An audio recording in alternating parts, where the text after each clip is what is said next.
नमस्कार, मैं सुनीता चौधरी 10वीं कक्षा का पाठ 3 साना साना हाथ जोड़ी। साना साना हाथ जोड़ी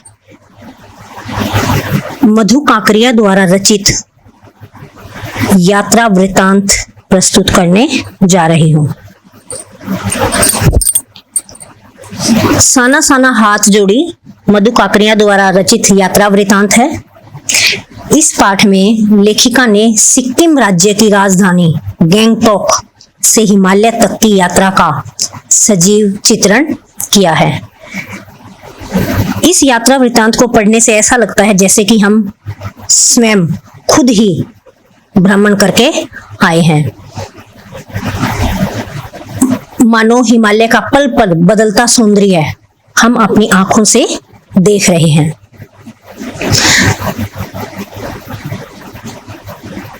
इस यात्रा वृतांत से हमारा ज्ञान वर्धन तो होता ही है, लेकिन अज्ञात स्थलों की जानकारी के साथ साथ हमें अलग अलग भाषाओं और उनकी संस्कृति का ज्ञान भी होता है। तो इस पूरे पाठ में लेखिका के द्वारा जो यात्रा की गई है उसके बारे में बताया गया है। इसमें लेखिका के साथ उनकी सहेली मणि और जो जीप ड्राइवर है नार्गे, वो उनके साथ हैं और वही उनके लिए गाइड का काम भी वही करते हैं। अब हम इस पाठ को विस्तार से पढ़ते हैं।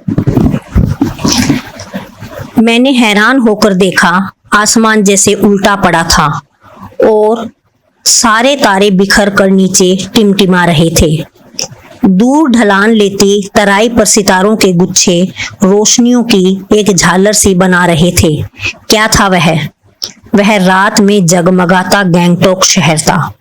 इतिहास और वर्तमान के संधि स्थल पर खड़ा मेहनतकश बादशाहों का वह एक ऐसा शहर था जिसका सब कुछ सुंदर था, सब शाम, सुबह, शाम और रात।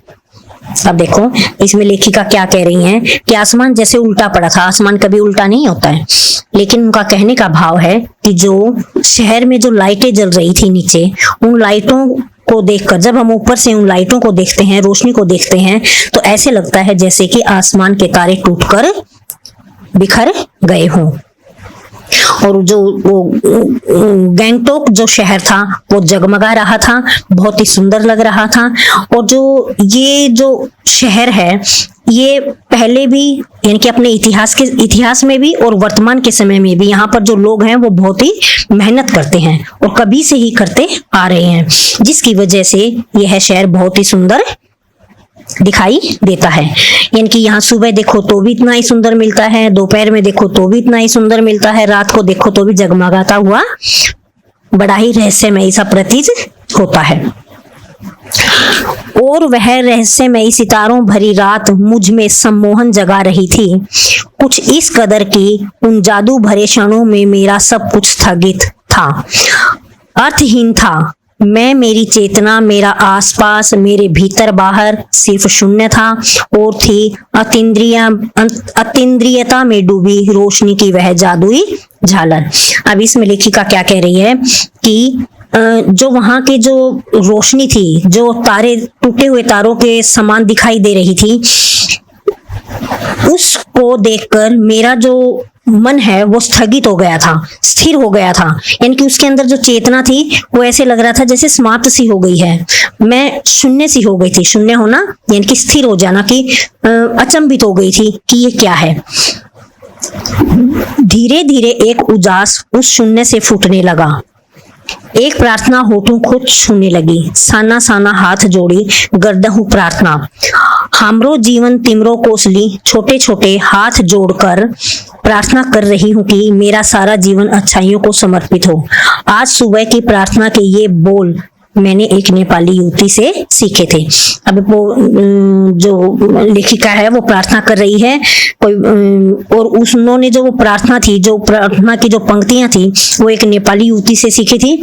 और उन पंक्तियों का, और वो पंक्तियां क्या थी? साना साना हाथ जोड़ी। साना साना हाथ जोड़ी का अर्थ होता है साना साना, छोटे छोटे हाथ जोड़कर, जैसा कि आपको इसमें बताया गया है, छोटे छोटे हाथ जोड़कर प्रार्थना कर रही हूं कि मेरा सारा जीवन अच्छाइयों को समर्पित हो। सुबह हमें युमथांग के लिए निकल पड़ना था, पर आंख खुलते ही मैं बालकनी की तरफ भागी। यहाँ के लोगों ने बताया था कि यदि मौसम साफ हो तो बालकनी से भी कंचनजंगा दिखाई देती है, हिमालय की तीसरी सबसे बड़ी चोटी कंचनजंगा। पर मौसम अच्छा होने के बावजूद आसपास हल्के हल्के बादलों से ढका था। अब इसमें लेखिका क्या कह रही है कि सुबह सुबह वो सोकर उठी तो आंख खुलते ही वो बालकनी की तरफ भागी। उनके अंदर एक उत्तेजना थी, उत्साहित थी वो। सुबह का जो मौसम था उसमें हिमालय की जो चोटी है कंचनजंगा, उसको देखने के लिए बहुत ही उत्साहित थी और वो उसको बड़ी नजदीक से, बड़े सामने से ही देखना चाहती थी। पिछले वर्ष की ही तरह इस बार भी बादलों के कपाट ठाकुर जी के कपाट की तरह बंद ही रहे। कंचनजंगा न दिखनी थी न दिखी, पर सामने ही रकम रकम के रंग बिरंगे इतने सारे फूल दिखाई पड़े कि लगा फूलों के बाग में आ गई हूँ। अब लेखिका का कहना है कि बादलों के कपाट यानी कि उस कंचनजंगा जो चोटी थी उसके आगे बादल इस तरह से आ गए थे, इस तरह से बादलों ने उस चोटी को ढक लिया था, जिस तरह से मंदिर के द्वार के द्वारा हमें अंदर जो मंदिर है वो दिखाई नहीं देता है। ठाकुर जी यानी कि श्री कृष्ण का जो मंदिर होता है उसके कपाट बंद कर दिए जाए तो वो फिर दिखाई नहीं देता है। कंचनजंगा इसी तरह से कंचनजंगा जो हिमालय की जो चोटी थी वो उन्हें बादलों की वजह से दिखाई नहीं दे रही थी और रंग बिरंगे फूलों से वहां इतनी बहार आई हुई थी, ऐसे लग रहा था जैसे कि जो लेखिका है वो सीधा बाग में ही पहुंच गई है। बहरहाल गैंगटॉक से 149 किलोमीटर की दूरी पर युमथांग था। युमथांग यानी घाटियां, सारे रास्ते हिमालय की गहनतम घाटियां और फूलों से लदी वादियां मिलेंगी। आपको ड्राइवर कम गाइड जितेन नार्गे मुझे बता रहा था, क्या वहां बर्फ मिलेगी? मैं बचकाने उत्साह से पूछने लगती हूँ। यानी कि वो जो उनका ड्राइवर है जितेन नार्गे, उनसे लेखिका पूछ रही है कि क्या वहां पर मुझे बर्फ भी मिलेगी। यानी कि वो इतनी हरियाली, इतनी सुंदरता को देखकर उनके अंदर जो बचपना था वो उभर कर आ गया था। चलिए तो अब वो जो जितेन नार्गे है जो गाइड है वो कह रहे हैं कि अब आप आगे चलिए, अभी तो ये सुंदरता क्या, आप तो आगे भी अभी और सुंदरता देखते जाइए। जगह जगह गदराए पाइन और धूपी के खूबसूरत नुकीले पेड़ों का जायजा लेते हुए हम पहाड़ी रास्तों पर आगे बढ़ने लगे कि एक जगह दिखाई दी। एक कतार में लगी सफेद सफेद बौद्ध पताकाएं किसी ध्वज की तरह लहराती, शांति और अहिंसा के प्रतीक ये पताकाएं जिन पर मंत्र लिखे हुए थे। नार्गे ने बताया, यहाँ बुद्ध की बड़ी मान्यता है। जब भी किसी बुद्धिस्ट की मृत्यु होती है उसकी आत्मा की शांति के लिए शहर से दूर किसी भी पवित्र स्थान पर 108 श्वेत पताकाएं फहरा दी जाती हैं। नहीं, इन्हें उतारा नहीं जाता, ये धीरे धीरे अपने आप ही नष्ट हो जाती हैं।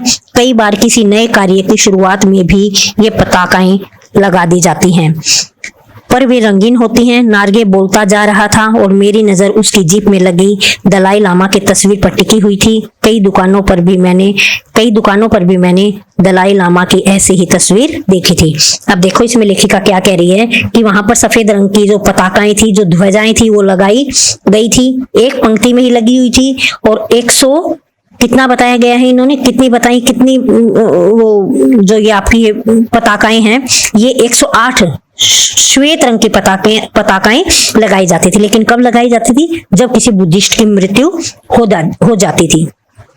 बुद्धिस्ट की मृत्यु के बाद ही 108 पताकाएं, सफेद रंग की पताकाएं एक पंक्ति में, एक कतार में लगाई जाती थी।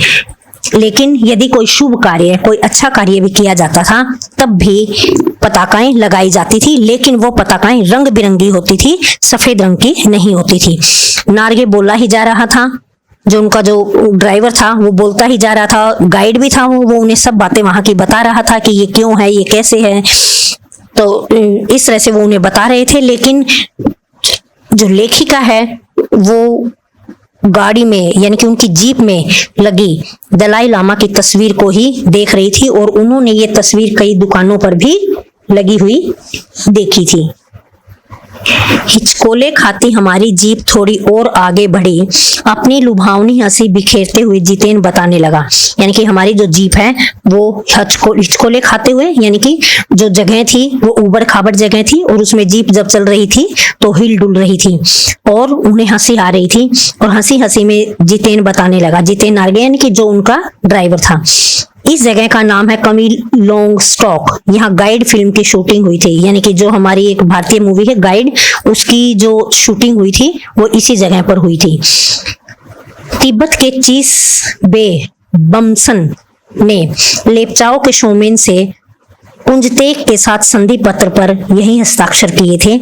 एक पत्थर यहाँ स्मारक के रूप में भी है। लेप्चा और भूटिया सिक्किम की इन दोनों स्थानीय जातियों के बीच चले सुदीर्घ झगड़ों के बाद शांति वार्ता का शुरुआत स्थल, यानी कि जो सिक्किम की दो जातियां थी, स्थानीय जातियां थी, उन दोनों का आपस में झगड़ा चल रहा था, लेकिन उनके झगड़े को समाप्त करने के बाद जो शांति वार्ता हुई थी उसकी शुरुआत भी यहीं से हुई थी।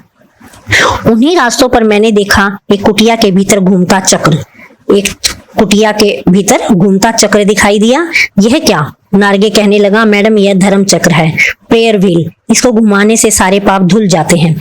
क्या चाहे मैदान हो या पहाड़, तमाम वैज्ञानिक प्रगतियों के बावजूद इस देश की आत्मा एक जैसी, लोगों की आस्थाएं, विश्वास, अंधविश्वास, पाप पुण्य की अवधारणाएं और कल्पनाएं एक जैसी। अब इसमें लेखिका क्या कह रही है कि चाहे हम कहीं भी चले जाएं, देश के किसी भी कोने में चले जाएं, कितना ही हम वैज्ञानिक तरक्की कर लें, लेकिन फिर भी जो लोगों में विश्वास है, आस्थाएं हैं, अंधविश्वास है, अपने भगवान के प्रति जो उनमें आस्था है, पाप पुण्य की जो बातें हैं वो सब जगह, या कल्पनाएं हैं वो सब जगह देखने को मिलती हैं। पूरे भारत में ये जो इस तरह की जो चीजें हैं, आस्था, विश्वास, अंधविश्वास, ये सब जगह हर कोने में हमें दिखाई देती है। यानी कि लोगों के अंदर जो भावना है वो सब लोगों में एक जैसी भरी हुई है। रफ्ता रफ्ता हम ऊंचाई की ओर बढ़ने लगे। रफ्ता रफ्ता हम ऊंचाई की ओर बढ़ने लगे। बाजार, लोग और बस्तियां पीछे छूटने लगे। अब परिदृश्य के चलते चलते स्वेटर बुनती नेपाली युवतियां और पीठ पर भारी भरकम कार्टून ढोते बोने से दिखते बहादुर नेपाली ओझल हो रहे थे। अब नीचे देखने पर घाटियों के ताश के घरों की तरह पेड़ पौधों के बीच छोटे छोटे घर दिखाई दे रहे थे। हिमालय भी अब छोटी छोटी पहाड़ियों के रूप में नहीं, वरन अपने विराट रूप एवं वैभव के साथ सामने आने वाला था। न जाने कितने दर्शकों, यात्रियों और तीर्थाटानियों का काम्य हिमालय, पल पल परिवर्तित हिमालय। अब इसमें लेखिका क्या कह रही हैं कि धीरे धीरे हम ऊंचाई की ओर बढ़ने लगे, ऊपर की ओर चढ़ रहे थे। बाजारों और जो लोग हैं, जो बस्तियां हैं, वो सब चीजें पीछे छूटने लगी थी, यानी कि हम ऊपर चढ़ते जा रहे थे। और वहां पर स्वेटर बुनती भी स्त्रियां, वहां की जो स्त्रियां थी, नेपाली स्त्रियां, वो स्वेटर बुन रही थी। स्वेटर बुन रही थी और पीठ पर उन्होंने भारी भरकम सामान, यानी कि कई कार्टून थे जो उन्होंने अपने पीछे पीठ पर उठा रखे थे। और अब नीचे देखने से ऐसे लग रहा था, जो सब चीजें थी, जब हम कोई भी चीज ऊपर से देखते हैं तो हमें छोटी दिखाई देती है। इसी प्रकार यहाँ भी लेखिका का कहना है कि जब वो ऊपर से उन घाटियों को, उन पेड़ पौधों को देख रही थी तो उन्हें बहुत ही छोटे छोटे दिखाई दे रहे थे। हिमालय की जो छोटी छोटी पहाड़ियां थी वो उन्हें अब ऊपर चढ़ते जा रही थी। जो नीचे से वो छोटी दिखाई दे रही थी वो अब विराट रूप लिए हुए थी। और देखते ही देखते जो हिमालय था वो जैसे जैसे हम ऊपर जा रहे थे, ऊपर चढ़ते जा रहे थे, तो उसका जो साइज है, उसका जो रूप है, उसमें परिवर्तन आता जा रहा था। और देखते देखते रास्ते वीरान, संकरे और जलेबी की तरह घुमावदार होने लगे। और जो वहां पर रास्ते थे उसके जाने के लिए, वो सारे कैसे दिखाई दे रहे थे? संकरे और जलेबी की तरह घुमावदार लगे थे। हिमालय बड़ा होते होते विशालकाय होने लगा। घटाएं गहराती गहराती पाताल नापने लगी। वादियां चौड़ी होने लगी। बीच बीच में करिश्मे की तरह रंग बिरंगे फूल शिद्दत से मुस्कुराने लगे। उन भीमकाय पर्वतों के बीच घाटियों के ऊपर बने संकरे कच्चे पक्के रास्तों से गुजरते यूं लग रहा था जैसे हम किसी सघन हरियाली वाली गुफा के बीच हिचकोले खाते निकल रहे हों। अब लेखिका क्या कह रही है, देखते ही देखते जो रास्ता था वो वीरान हो गया, दिखाई नहीं दे रहा था। इस तरह से जो वहां के जो रास्ते थे वो जलेबी की तरह दिखाई दे रहे थे, जलेबी की तरह घुमावदार दिखाई दे रहे थे। और हिमालय बड़ा होते होते, यानी कि जैसे जैसे हम चढ़ते जा रहे थे, विशाल हिमालय जो है वो बड़ा दिखाई देने लगा था, विशालकाय लगने लगा था। जो घटाएं हैं गहराती गहराती, यानी कि जो घटाएं हैं वो ऐसे लग रहा था जैसे कि ये पाताल के पास जाकर रुक जाएंगी। वादियां चौड़ी होने लगी और जो वादियां हैं, जो घाटियां हैं, वो चौड़ी चौड़ी दिखाई देने लगी। बीच बीच में करिश्मे, तो वहां पर रंग बिरंगे जो फूल थे वो ऐसे लग रहे थे, वहां पर इतने सुंदर लग रहे थे जैसे कि वो मुस्कुरा रहे हों। और वहां पर जो कच्चे पक्के रास्ते थे, जब वहां पर जो हरियाली थी, और जब हम उनके पास से निकल रहे थे, उस रास्ते से गुजर रहे थे, तो वहां पर हम हिचकोले खाते हुए, यानी कि वहां की जो जमीन थी, जो जगह थी, वो उबड़ खाबड़ थी और हम उसमें मस्ती से हिचकोले खाते हुए चले जा रहे थे।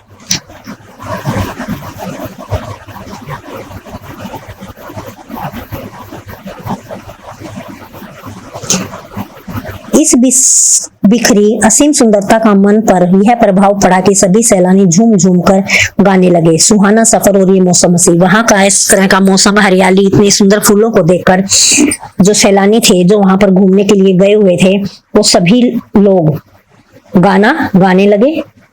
और गाना भी कौन सा? सुहाना सफर और ये मौसम हसी, जो कि एक फिल्म का गाना है।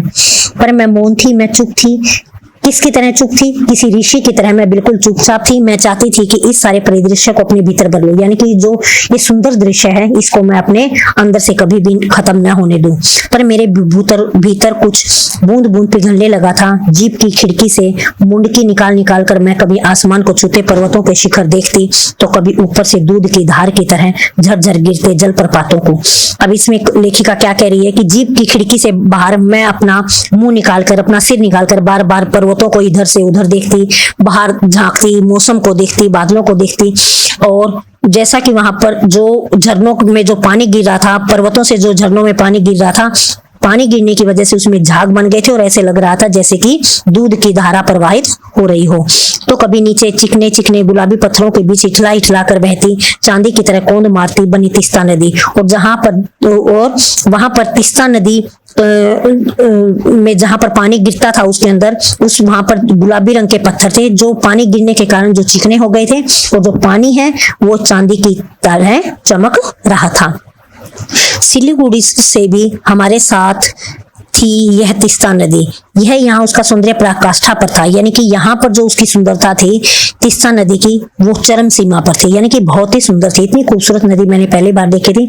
मैं रोमांचित थी, मैं बहुत खुश थी, बहुत ही प्रसन्न थी और चिड़िया के पंखों की तरह हल्की थी, यानी कि मैं बहुत ही अपने आप को हल्का महसूस कर रही थी। मेरे नगपति मेरे विशाल, मेरे नगपति यानी कि नग के पति, नग मतलब होता है पर्वत, पर्वतों के जो पति होते हैं, जो पर्वतों में जो महान होते हैं, वो है कौन है? वो हिमालय। तो हिमालय के बारे में लेखिका कह रही है, मैंने हिमालय को सलामी देनी चाहिए कि तभी जीप एक जगह रुकी। खूब ऊंचाई से पूरे वेग के साथ ऊपर शिखरों के भी शिखर से गिरता फेन उगलता झरना, उसका नाम था सेवन सिस्टर्स वाटरफॉल। फ्लैश चमकने लगे। सभी सैलानी इन खूबसूरत लम्हों के रंगत को कैमरे में कैद करने में मशगूल थे। यानी कि जो हिमालय की जो सुंदरता थी वहां की, वो जो झरने में गिरता हुआ पानी था, उसकी वजह से जो झाग बन रहे थे, जो उस पानी की चमक थी, उन सब चीजों को, उन सब दृश्यों को जो सैलानी थे वहां के, जो घूमने गए हुए थे, जो भ्रमण के लिए गए हुए थे, जो यात्रा पर गए हुए थे, वो इनको अपने कैमरे में कैद कर रहे थे, यानी कि उनकी फोटो ले रहे थे। आदिम युग की किसी अभिशप्त राजकुमारी सी मैं नीचे बिखरे भारी भरकम पत्थरों पर बैठ झरने के संगीत के साथ ही आत्मा का संगीत सुनने लगी। थोड़ी देर बाद ही बहती जलधारा में पांव डुबोया तो भीतर तक भीग गई। मन काव्य में हो उठा, सत्य और सौंदर्य को छूने लगा। अब इसमें लेखिका कह रही है कि मैं वहां पर जो बड़े बड़े पत्थर रखे हुए थे, मैं पड़े हुए थे, मैं उनके ऊपर बैठ गई और आत्मा के, जो हम मेरे अंदर से जो सुंदरता को देखकर जो संगीत निकल रहा था, मैं उसी को सुनने लगी। थोड़ी देर के बाद मैंने अपने पांवों को पानी में डुबो दिया, तो उससे केवल पैरों के डुबोने से ही इतना अच्छा, इतना ठंडा, इतना शीतल पानी था कि पैरों के डुबोने से ही मेरा जो सौंदर्य था, मेरे जो अंदर की जो खुशी थी वो बाहर निकल कर आ रही थी। जीवन की अनंतता का प्रतीक वह झरना, उन अद्भुत अनूठे क्षणों में मुझ में जीवन की शक्ति का एहसास हो रहा था। जीवन की अनंतता का प्रतीक यानी कि इस तरह के जो ये जीवन में जो इस तरह का जो अद्भुत जो क्षण मैंने देखे थे, इनसे मेरे अंदर एक शक्ति का एहसास हो गया था। मेरे जीवन को जैसे एक शक्ति सी मिल गई है।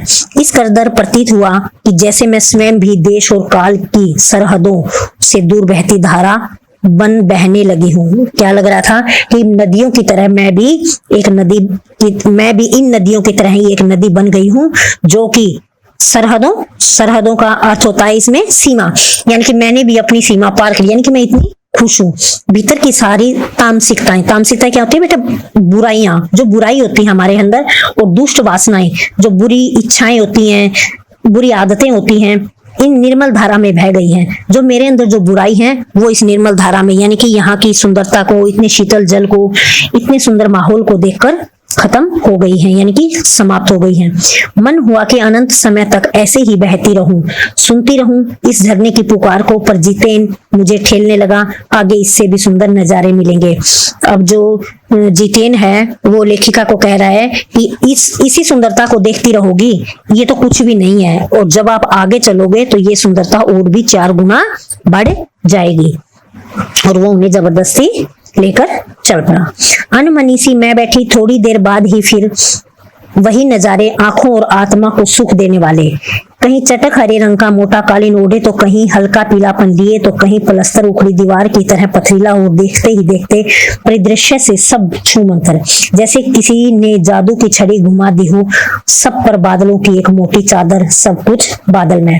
अब क्या कह रही हैं लेखिका? कह रही हैं कि मैं अनमनी सी, लेकिन उनका मन नहीं था वहां से जाने का, लेकिन फिर भी वो लेकर जा रहे थे तो उनके साथ चली गई। यानी कि मेरा मन नहीं था, लेकिन फिर भी मैं वहां के जो नजारे हैं, जो सुंदरता है, वहां जितना जो मुझे सुख मिला वो सब लेकर मैं चल पड़ी।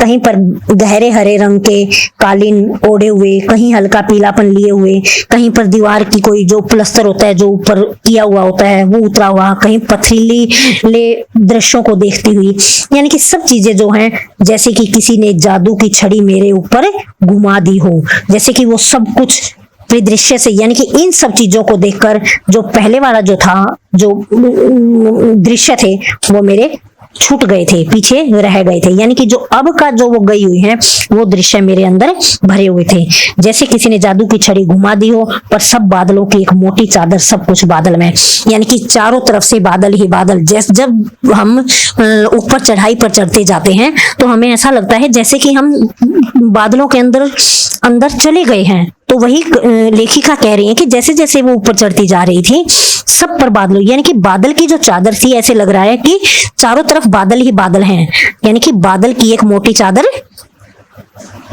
बिछी हुई है वहां पर। उसको देखकर ऐसा प्रतीत हो रहा था।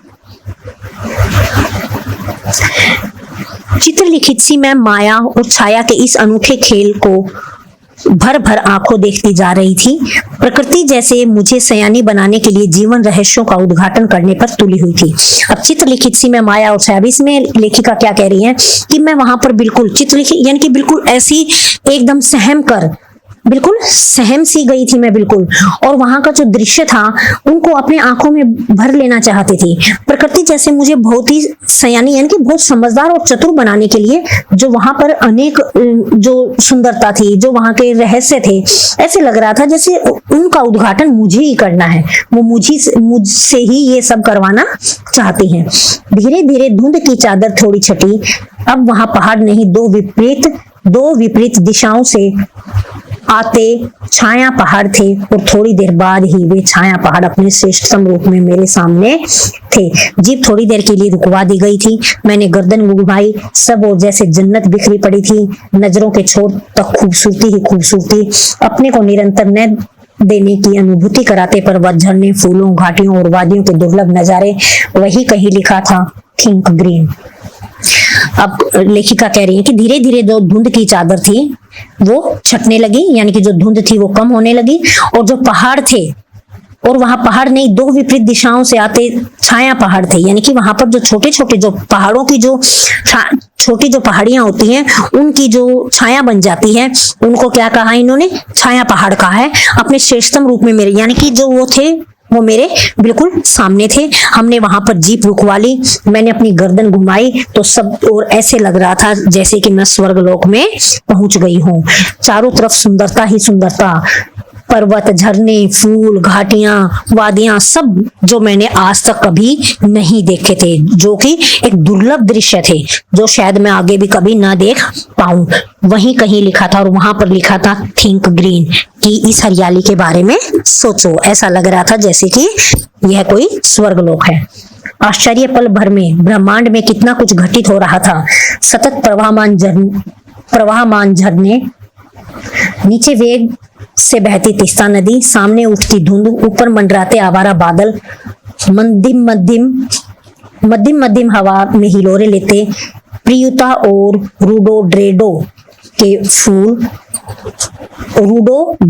के फूल सब अपनी लय तान और प्रवाह में बहते हुए चरैवेती और समय के इसी सतत प्रवाह में तिनके सा बहता हमारा वजूद क्या होता है, अस्तित्व। और चरैवेती क्या होता है, चलते रहो। अब देखो, अब लेखिका क्या करी है कि मुझे बड़ा आश्चर्य लग रहा था कि कहां पर कितने कम समय में ही जो ये वातावरण है, जो ये कितना परिवर्तन हो जाता है, ये मतलब मिनटों में ही बदल जाता है। नीचे वेग से बहती तीस्ता नदी, यानी कि यहाँ पर तो ये तीस्ता नदी बह रही है, सामने धुंध उठ रही है, और ऊपर देखती हूँ तो बिल्कुल ऐसे लगता है जैसे मेरे ऊपर बादल ही मंडरा रहे हैं। और जो मध्यम जो धीरे धीरे हवा जो चल रही है, जो हिलोरे ले रही है, वो ऐसे लग रहा है जैसे कि कोई फूलों को लिए चल रही हो। सब अपनी अपनी लय में चले जा रहे हैं, अपने प्रवाह में बहते हुए, यानी कि सब अपने अपने कार्य में लगे हुए हैं कि चलते रहो, और समय के इसी सतत प्रवाह में और इसी में ही हमारा सब कुछ, हमारा अस्तित्व भी चलने लग जाता है, इसके अंदर ही हमारा अस्तित्व भी समा जाता है।